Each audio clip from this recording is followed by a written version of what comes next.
尹清柔，怎么是你？是谁让你离开大殿的？反正又没我什么事儿，我就走了。谁说没有你的事了？尹清柔，你给我听好了，母后这次过来就是给我选妃的。我告诉她，我已有了王妃的人选，这个人就是你。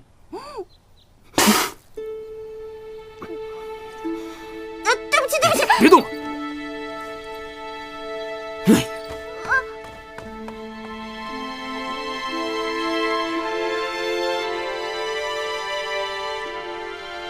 王爷，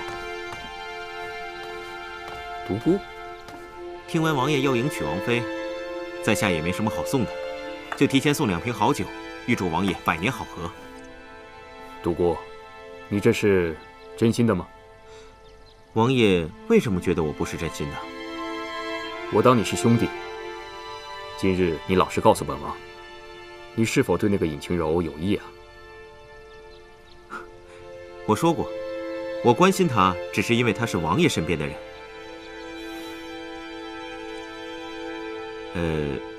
王爷，我可否问一句？但问无妨。王爷是不是真的要娶尹姑娘？当然不是，连你都看不上的人，本王怎会喜欢？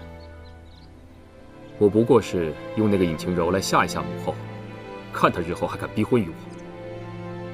其实，杜小姐也不错。这世间再美好的女子，也注定与本王无关了。这世上啊，唯有好酒不可辜负。既然你都来了，就陪本王喝上2杯。在下定当奉陪。什么？表哥要娶那个尹清柔为妃？姑姑，你可千万不能答应啊！嫣然，不急啊。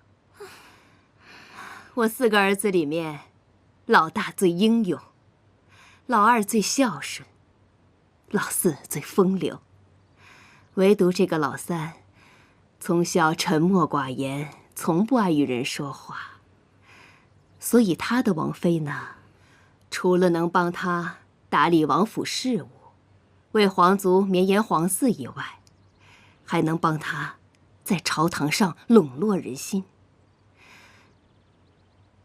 所以哀家一直都觉得，没有人比你更合适。更何况你还是哀家的亲侄女呢。放心，哀家怎么可能让一个来路不明的野丫头成为我的儿媳妇呢？话虽这么说，可是三表哥那性子，怕是姑姑您也拿他没办法呀。是，我是拿老3没办法，可不代表我拿那个尹清柔也没有办法吧？姑姑的意思是，难道是我听错了？我那天喝了酒，又睡得迷迷糊糊的。对，我肯定是听错了。谢云奇怎么会娶我当王妃呢？肯定是的。哎呀，不对啊，我那天明明是听得清清楚楚的。我不要嫁给那个冰块脸，我想要回家。你说我到底该怎么办？怎么办呢？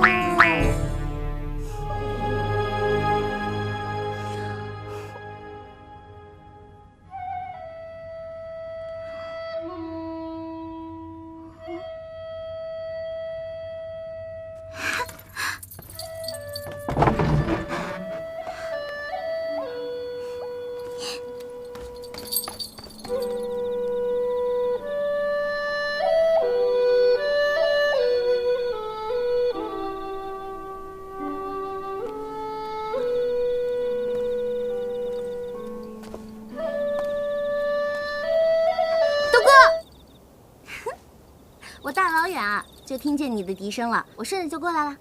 你吹的这个是不是叫什么百花齐放、百鸟齐鸣什么的？反正我是被你深深折服了呢。虽然我听不懂你在说什么，但是你是在夸在下不错吧？何止是夸呀，我真的要给你100个赞呢！像你这样性格又好、多才多艺、长得又帅，要放在我们那个时代，你就是一标准的大暖男。不知道有多少小姑娘往你身上趴呢。暖男？你那个时代是什么意思啊？哎呀，就是在我的家乡，像你这样的就会有很多很多小姑娘喜欢你。是吗？我还是第一次听你跟我讲起你自己的家乡。哎，你的家乡在哪儿？我的家乡在很远很远的地方，我不知道我这辈子还能不能回去。你想回家，我可以帮你啊。谢啦，有些事你也是帮不了的。你是不是还在为王爷选妃的事情烦恼？你怎么知道的？我略有耳闻。你就真的不想嫁给王爷吗？那当然了，我跟那个冰块脸，一没感情基础，二没心动感觉，让我跟他结婚生孩子，怎么可能嘛？而且我深刻的怀疑，我跟那个冰块脸八字不合，要不他干嘛总揪着我不放呢？你笑什么？我说的是真的。没什么，其实你不用嫁给王爷的。你怎么知道？因为我会算。会算？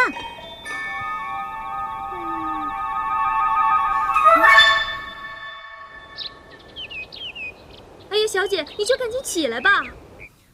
干嘛呀？又没有什么事情要做，你就让我再睡1分钟。哎呀，你不能再睡了，皇后来了。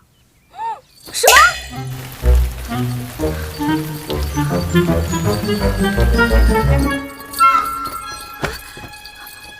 民女参见皇后娘娘。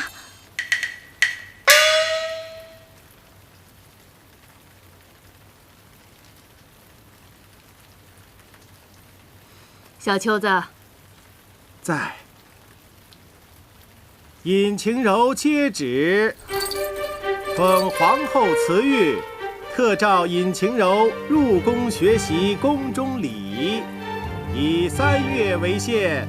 若皇后满意，则正式册封为灵齐王妃；若皇后不满，则立刻迁回原籍，终生不得入京城一步。